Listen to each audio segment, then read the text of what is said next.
Ողջույն բոլորին, այսօր հայկական խոհանոցում պատրաստում ենք ավանդական կարմրաթուշ անուշահամ գաթաներ, տեսեք թե որքան գեղեցիկ է։ Գաթաները պետք է պատրաստենք թթվասերով, իսկ միջուկը ընկույզով։ Այս բաղադրատոմսի մեջ չենք օգտագործում սոդա, պետք է օգտագործենք փխրեցուցիչ։ Տեսեք թե որքան փխրուն է ստացվել, մեջը ամբողջությամբ իդեալական թխվել է։ Դե ինչ, սկսենք պատրաստել։ Հայկական ավանդական կլոր գաթա պատրաստելու համար մեզ անհրաժեշտ են հետևյալ բաղադրիչները։ Թասի մեջ կոտրում ենք 2 հավկիթ, ավելացնում ենք 500 գրամ թթվասեր։ Եթե ձեռքի տակ թթվասեր չկա, ապա թթվասերը հեշտությամբ կարող եք փոխարինել մածունով։ Թթվասերով պատրաստելու դեպքում փխրուն գաթաներ ենք ստանում։ Ձուն և թթվասերը մի լավ հարում ենք, ապա ավելացնում ենք 1 պտղուն ծաղ և խորանարդների բաժանած 250 գրամ կարագ։ Կարագը պետք է լինի սենյակային ջերմաստիճանի։ Պատառաքաղի օգնությամբ տրորում ենք կարագը, այնքան որ թթվասերի մեջ տեսանելի լինեն միայն կարագի փոքր կտորներ։ Բաղադրատոմսի մեջ կարագի փոխարեն կարող եք օգտագործել նաև մարգարին։ Պետք է ստանանք նման մի փոքր անհամասեռ զանգված։ Այս փուլում խորհուրդ չեմ տալիս օգտագործել հարիչ։ Բաղադրատոմսի մեջ պետք է ավելացնենք նաև փխրեցուցիչ։ Փխրեցուցիչի պատրաստման եղանակը կարող եք գտնել հայկական խոհանոց ալիքում։ Հղումը կթողնեմ նկարագրությունների բաժնում։ Մաղում ենք 4-ից 5 բաժակ ալյուր և ավելացնում ենք 2 լիքը թեյի գդալ փխրեցուցիչ։ Ալյուրը մաղելու ընթացքում այն հագեցնում ենք թթվածնով և արդյունքում ստանում ենք շատ համեղ, ծակոտկեն գաթաներ։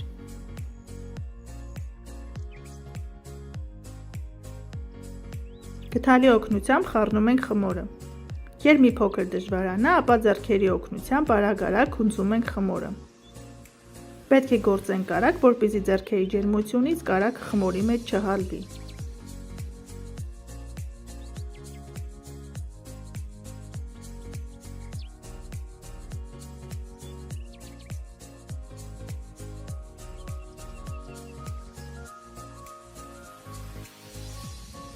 Պետք է ստանանք ձեռքերին չկպչող փափուկ խմոր։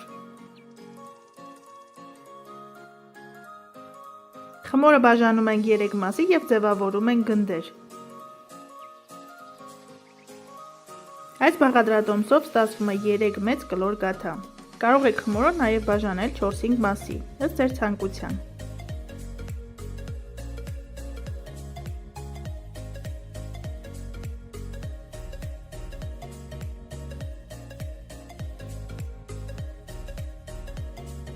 Մինչ խմորը կհանգստանա, պատրաստենք խորիզը։ Թասի մեջ լցնում ենք 1.5 բաժակ շաքարավազ, 1 բաժակ ալյուր, 5 ճաշի գդալ արևածաղկի ձեթ, ինչպես նաև 1 թեյի գդալ վանիլային շաքարավազ։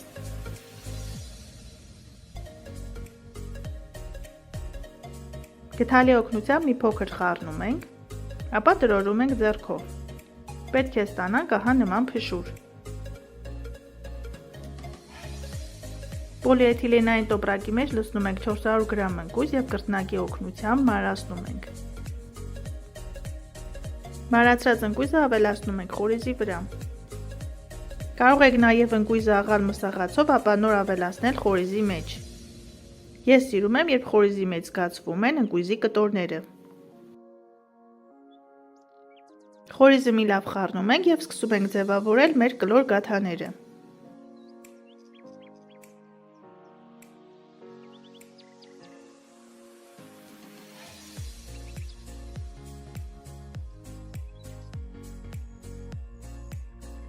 Աշխատանքային սեղանի վրա ալյուր ենք ցանում և հերթով բացում ենք գնդերը։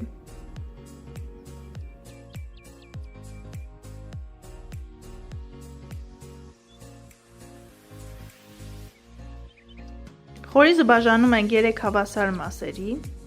և յուրաքանչյուր գնդի մեջ լցնում ենք 1 մասը։ Ձեռքի սահուն շարժումով եզրերը միացնում ենք, մի լավ ամրացնում ենք շրջում ենք և մի փոքր գրծնակում ենք։ Ձևավորված գաթան դնում ենք ջեռոցի տապակի վրա և երեսին քսում ենք մեկ ձվի դեղնուց։ Պատառաքաղի օգնությամբ գեղեցիկ նախշեր ենք անում, ըստ մեր երևակայության։ Նախապես ջեռոցը տաքացնում ենք և գաթաները թխում ենք 200 աստիճան Ցելսիուս ջերմաստիճանում։ Հարգելիները, սա ավանդական հայկական գաթայի թթվասերով տարբերակն է։ Հայկական խոհանոցում նաև կպատրաստենք գյուղական տարբերակը, որի համը և տեսքը լրիվ տարբեր է։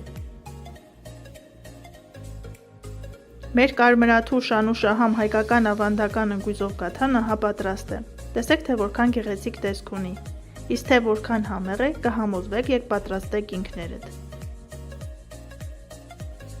Այսօր էլ այսքանը։ Եղեք առողջ և օրհնված, կհանդիպենք հաջորդ տեսանյութերում, ցտեսություն։